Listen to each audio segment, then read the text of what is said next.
Então hoje eu vou falar um pouco sobre falhas de segurança básica em sistemas web, tá?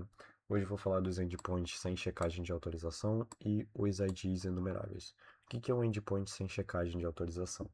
Às vezes o endpoint ele até tem a autenticação, tá? Mas como é um programador amador que provavelmente fez o sistema que tem essa falha, que a gente está falando sobre, o endpoint ele provavelmente ele não tem uma checagem de autorização, que seriam essas duas linhas aqui aonde o endpoint, né, o back-end, ele puxa com base no token que foi enviado ou no cookie de sessão, ele consegue puxar o ID e compara se é igual ao ID do user que ele está tentando acessar os dados. Dessa forma, eu, por exemplo, sendo o usuário de ID 1000, eu consigo acessar os dados do usuário 1001, 1002, 1003. E a gente pode perceber que isso aqui é um ID enumerável também, né? É outra falha aí, um efeito cascata que um programador amador fazendo um sistema pode causar, ou usando um sistema de IA, por exemplo, sem fazer nenhuma checagem porque não tem conhecimento. O ID enumerável ele deve ser 99% das vezes evitado, porque se a gente está falando, mesmo que a gente não esteja falando de usuários, tá? Mesmo que a gente tenha uma autenticação e uma autorização correta no back-end, como por exemplo esse endpoint aqui.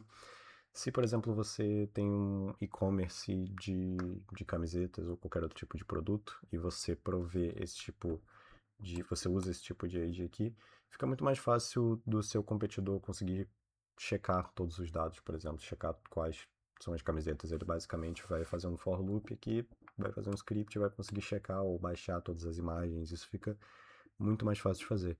E voltando aqui para os endpoints sem autorização, por exemplo, quando você compartilha no Google Drive, o Google Drive por padrão, quando você cria um arquivo, ele fica privado, então só você tem acesso. Se você colocar aquela autorização de qualquer pessoa com link ter acesso, o Google Drive ele vai meio que deixar de usar essa camada aqui, tá certo? Provavelmente vai ser uma função que ele simplesmente não vai entrar nesse bloco de código.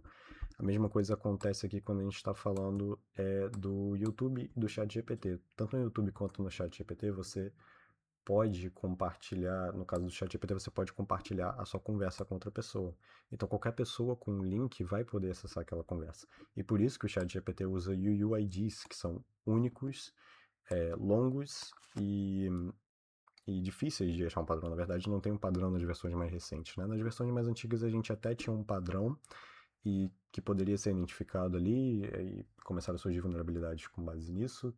Você pode pesquisar um pouco mais sobre a versão 1 do UUID, que tinha esse problema de você conseguir encontrar um padrão, e aí caía mais ou menos no mesmo caso dos IDs numeráveis, porque se você quisesse invadir os dados de outro usuário, por exemplo, num endpoint sem autorização, bastava você achar o padrão que aquele site usava nos UUIDs, né? E tem softwares para isso aí se você for pesquisar.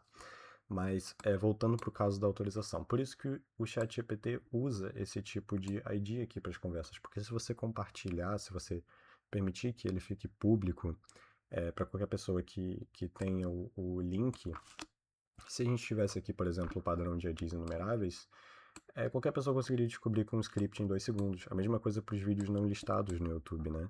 Os vídeos não listados no YouTube, se os IDs dos vídeos do YouTube fossem enumeráveis, seria muito fácil de fazer um script para encontrar todos os vídeos que estão não listados e teoricamente não deveriam ser acessados por pessoas que não têm o link, que você não proveu o link, né?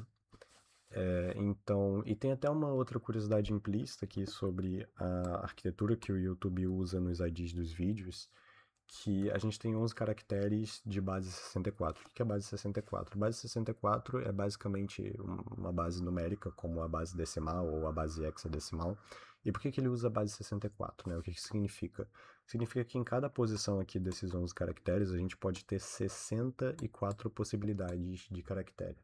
Ou seja, a gente tem um número infinitamente maior de combinações por espaço aqui. Com muito menos espaço, a gente consegue ter um número maior de combinações. Como uma quantidade imensa de vídeos são lançados no YouTube todos os dias, e para eles não terem que ficar alterando toda hora essa arquitetura aqui, como é formado esse ID dos vídeos, eles usam essa base 64. Se utilizasse a base decimal aqui, por exemplo, a gente só ia ter 10 possibilidades de caractere, que é do 0 ao 9, em cada posição. Então é totalmente uma vantagem você buscar outras alternativas de usar ID ao invés de IDs numeráveis.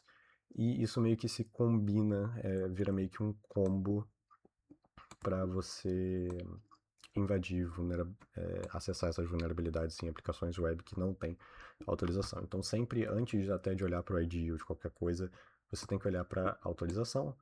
E os IDs enumeráveis, eles 99% das vezes não devem ser utilizados, não tem utilidade prática você utilizar IDs enumeráveis em endpoints que estão expostos à internet, tá bom?